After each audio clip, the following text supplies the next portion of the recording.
Hello दोस्तों, नमस्कार। मैं हूं अशोक कुमार साहू, करियर कोच, और आप देख रहे हैं अपना पसंदीदा यूट्यूब चैनल लावण्य ग्लोबल करियर प्लानर। और आज है 31 दिसंबर 2023, यानी कि इस साल का आखिरी दिन, आखिरी सप्ताह और आखिरी महीना, यानी कि कल से लग जाएगा नया साल, जनवरी 1 तारीख 2024। कुछ ही घंटों के बाद हम नया साल में प्रवेश कर जाएंगे। तो मैं उन सभी दर्शकों को, मैं उन सभी मेरा व्यूअर को बहुत बहुत धन्यवाद देना चाहूँगा जिन्होंने मुझे 2023 में अपना साथ दिया। और उन सभी से बहुत विनम्र अनुरोध करता हूँ, जो भी व्यक्ति आने वाले साल में मेरे साथ जुड़ने वाले हैं उन सभी को, और जो मेरे साथ जुड़े हुए हैं उन सभी को नया साल यानी आने वाला नया साल का बहुत बहुत मुबारकबाद। 2024 आपके लिए बहुत ही मंगलमय हो। आप धन धान्य से पूर्ण रहें, आप और आपके परिवार सब खुश रहें, सुखी रहें, ये मैं भगवान से दुआ करूंगा। आज का जो टॉपिक है दोस्तों, ये मैं कनाडा का टॉपिक को लेकर आया है। हालांकि एक और वीडियो कल आएगा नया साल के लिए। हालांकि आज का जो वीडियो है मैं उन सभी के लिए बना रहा हूं जो कनाडा का एस्पिरेंट है, जो कनाडा जाकर के जॉब लेना चाहते हैं, कनाडा में अपना करियर बनाना चाहते हैं। उन सभी के लिए कल भी एक और वीडियो लेकर कनाडा को ही लेकर के, जहां पर आपको बहुत कुछ सीखने को, जानने को मिलने वाला है। तो आज का जो टॉपिक है, हम बात कर रहे हैं अगर आप कनाडा जाना चाहते हैं तो क्या क्या प्रोसेस है, कितना रुपया खर्चा होता है, कितना दिन का प्रोसेस होता है, क्या क्या डॉक्यूमेंटेशन लगता है, क्या सैलरी मिलता है, इन तमाम चीज़ों के बारे में विस्तार से जानेंगे। तो वीडियो में आखिर तक बने रहें, क्योंकि इस साल का आखिरी दिन है दोस्तों। अगर आज का वीडियो को आप पूरा देखते हैं तो कहीं ना कहीं आने वाले साल में, यानी कि आने वाले दिनों में आप अपना प्रोसेस करवा सकते हैं। तो वीडियो में आखिर तक बने रहें।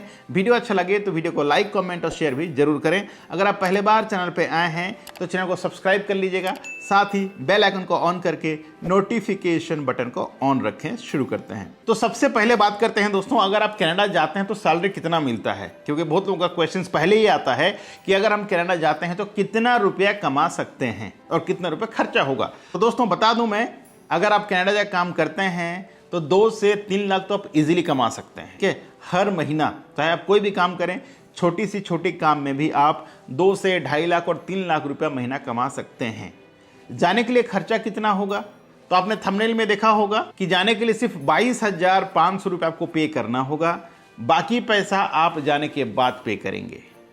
ठीक है, तो जाने के बाद कितना पे करेंगे ये तो मैं आगे बताऊंगा। उससे पहले बता दूं, अगर आप कनाडा जाना चाहते हैं तो आपके पास मिनिमम डिग्री का क्वालिफिकेशन होना चाहिए दोस्तों, यानी कि बीए, बीकॉम या बीएससी, कोई भी डिग्री चलेगा। इसके साथ साथ आपको लिखना पड़ेगा IELTS इंग्लिश टेस्ट, आपको लिख करके जाना होता है। हालांकि इसका 2-3 तरह का प्रोसेस है। इसके साथ साथ बहुत सारे प्रोग्राम्स भी हैं, आप प्रोग्राम के तहत भी कनाडा जा सकते हैं। उसके लिए मैंने पहले वीडियो बना रखा है। हालांकि 2024 का जो नया नियम है उसके साथ में नया वीडियो भी लेकर के आऊँगा आप लोगों के लिए। ठीक है, तो बता दूँ, जैसे कि PR है, जॉब्स के लिए आप जा सकते हैं, वर्क परमिट के लिए। ठीक है, तो इस तरह का तमाम डिफरेंट प्रोसेस से आप जा सकते हैं। लेकिन इसके साथ साथ आपने भी देखा होगा, मैंने थंबनेल लिखा है no experience required, no English test required, और साथ में ये भी लिखा हुआ है नो एजुकेशन नीडेड। ये बिल्कुल गलत है दोस्तों। ये मैंने थंबनेल इसलिए लिखा है क्योंकि बहुत सारे यूट्यूबर्स ये थंबनेल में डाल रहे हैं नो नीड ऑफ एजुकेशन। भैया, बिना एजुकेशन का आपको कहीं जॉब नहीं मिलने वाला है। कनाडा जो है दोस्तों एक इंग्लिश और फ्रेंच स्पीकिंग कंट्री है। जहां पर आप जाते हैं बिना इंग्लिश का, तो आप कैसे वार्तालाप करेंगे मेरा दोस्त? आपको कोई चीज़ ज़रूरत पड़ेगा या सामने वाला कोई ज़रूरत पड़ेगा तो आप कैसे कम्युनिकेट करेंगे? तो ये गलत बात है। वहाँ जाने के लिए आपको इंग्लिश जानना ज़रूरी है, तभी जाके आप कनाडा के लिए अप्लाई कर सकते हैं। बात करते हैं एक्सपीरियंस का, कि ये भी लोग सोचते हैं ना कि भाई बिना एक्सपीरियंस से जा सकते हैं क्या? तो बिना एक्सपीरियंस का आप कनाडा तो क्या कहीं नहीं जा सकते। अगर पहुंच भी गए, चले भी गए, तो काम क्या करेंगे भाई बिना एक्सपीरियंस का? और आपको कौन सा कंपनी सैलरी देगी बिना एक्सपीरियंस का? क्योंकि आपका क्वेश्चन ये भी रहता है कि मुझे सैलरी कितना मिलेगा। तो बिना काम जाने, बिना एक्सपीरियंस, बिना तजुर्बा का जब आपको काम ही नहीं मिलेगा तो सैलरी कहाँ से मिलेगा, राइट? तो कहीं भी जाने का प्रयास करते हैं आप, उससे पहले कुछ काम सीख लीजिए, कोई स्किल सीख लीजिए, ताकि आपको जा करके काम करने और रहने में आसानी हो सके। अब बता दूं मैं दोस्तों, जो मैंने लिखा है 22,500 का जो खर्चा, ये क्या है? तो लोग ऐसे ही कॉल करते हैं आप लोगों को, बहुत जगह से कॉल आता है आप लोगों को, ठीक है। मेरा बहुत सारे व्यूअर के कहना है कि उनको कॉल आता है कि भाई 22,000 पे कर दो, 20,000 पे कर दो, 30,000 पे कर दो, 40,000 पे कर दो यहाँ पर, और बाकी जो पैसा है आपको जॉब मिलने के बाद आप वहाँ पर चले जाना और जाने के बाद आप पे करना। ऐसा नहीं होता है मेरा दोस्त। अगर आपको भी ऐसा कॉल आता है कि भाई आप अभी 22,500 पे कर दो, 23,000 पे कर दो, 15,000 पे कर दो या 50,000 पे कर दो, बाकी पैसा वहाँ जाने के बाद पे करना, और कनाडा का खर्चा सिर्फ 1.5 से 2 लाख होता है, तो ये बिल्कुल गलत है। अब मैं गलत क्यों बोल रहा हूँ, तो ध्यान से समझिए, और आपको जानना भी चाहिए। मुझे भी कॉल्स आते हैं कैंडिडेट्स का, यानी कि जो मेरे व्यूअर्स हैं कॉल करते हैं, कहते हैं कि सर मुझे कनाडा जाना है, एजुकेशन कितना हुआ, जब हम पूछते हैं तो बोलते हैं 10th फेल हूँ, कोई बोलता है 8 क्लास पास हूँ, कोई बोलता है 12th हूँ, कोई बोलता है ग्रेजुएट हूँ, ठीक है। तो जाने के लिए सबसे पहले आपको क्राइटेरिया जानना है कि कौन कनाडा के लिए जॉब अप्लाई कर सकता है। दूसरा, खर्चा इसमें लगभग 10 से 15 लाख होता है, ना कि 1 से 1.5 लाख।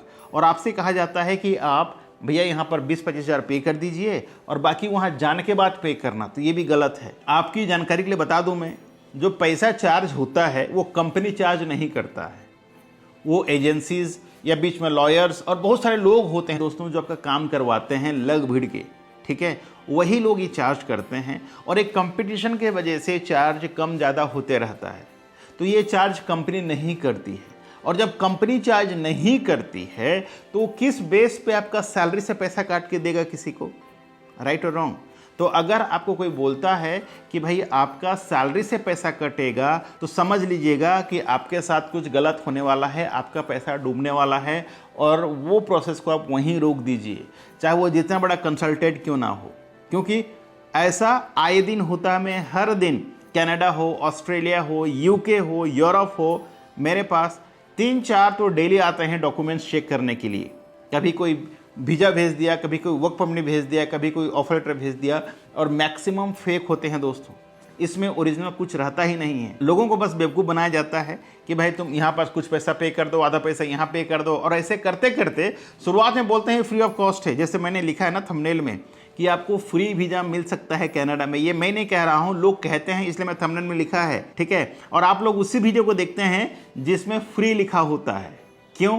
क्योंकि आपको फ्री चाहिए। तो बता दूं मैं, फ्री का ज़माना चला गया। और फ्री सिर्फ पहले गल्फ में हुआ करता था। अगर आप गल्फ जाते थे पहले, वो भी सिर्फ माइंस का काम है जो जिसमें लाइफ डेंजर होता है, वो काम को या वो काम करवाने के लिए जब लोग को लेके जाया जाता था, उस टाइम फ्री था, ठीक है। और कुछ कंपनीज हैं, अगर कोई एक्सेप्शनल कोई बंदे के पास स्किल्स है, एक्सपीरियंस है, उनको हायर करना ही है, और बंदा अगर नहीं बोल रहा है तो कंपनी क्या करती है, कंपनी हायरिंग फ्री करती है।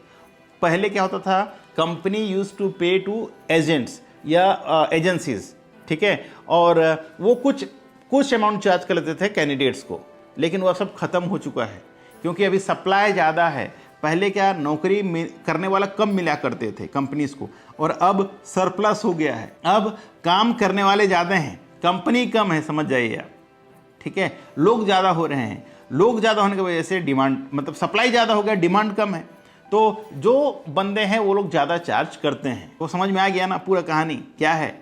तो कनाडा के नाम से अगर आपको कोई कहे कि भाई आप आधा पैसा यहाँ पे कर दो, आधा पैसा वहाँ पे कर दो, सैलरी इतना है, कमाई इतना होगा, कमाई कितना भी रहे, जब तक आपको वीज़ा नहीं मिलेगा आप जा ही नहीं सकते। और अगर आपके पास प्रॉपर एजुकेशन एक्सपीरियंस नहीं है तो आपका वीज़ा लगेगा ही नहीं, तो आप जाएंगे कैसे? और जब जाएंगे नहीं तो सैलरी मिलेगा कैसे, ठीक है। तो उस कंट्री में जाइए जहां पर आपका प्रोफाइल मैचिंग होता है, जिस कंट्री में आप आसानी से जा सकते हैं। बड़ी बड़ी सपना देखना अच्छी बात है, लेकिन रियलिटी में भी आपको ध्यान देना है कि सच्चाई क्या है, ये जानना है। इसीलिए मैंने आज एक वीडियो रिकॉर्ड किया। मैंने सोचा है साल का आखिरी दिन है, आप सभी को अवेयरनेस होना चाहिए, और ये वीडियो सिर्फ अवेयरनेस वीडियो है ताकि आपको पता चले। कल मैं रियल वीडियो लेके आऊँगा जिससे आप आसानी से कनाडा कैसे जा सकते हैं उसके बारे में मैं बताऊंगा कि आपको कनाडा जाने के लिए अभी जो नया सिस्टम निकला है वो सिस्टम क्या है। जिसके माध्यम से आप कनाडा तक पहुंच सकते हैं, आपको काम भी मिल सकता है। ना तो उसमें पैसा देने की ज़रूरत है और ना ही कोई एजेंट के पास जाने की ज़रूरत है और ना ही किसी को कोई चीज़ पूछने की ज़रूरत है। अगर आप पढ़े लिखे हैं तो जो प्रोसेस बताऊंगा उस प्रोसेस के माध्यम से आप प्रोसेस करेंगे तो आपका प्रोसेस आसान हो जाएगा। ठीक है, so thank you so much for watching. Wish you a happy new year once again 2024। ये नया साल आपके और आपके परिवार के लिए बहुत ही मंगलमय हो। आप सदा खुश रहें और हमारे साथ बने रहें और साथ ही साथ कमेंट में भी आप कमेंट करें wish you happy new year to everyone.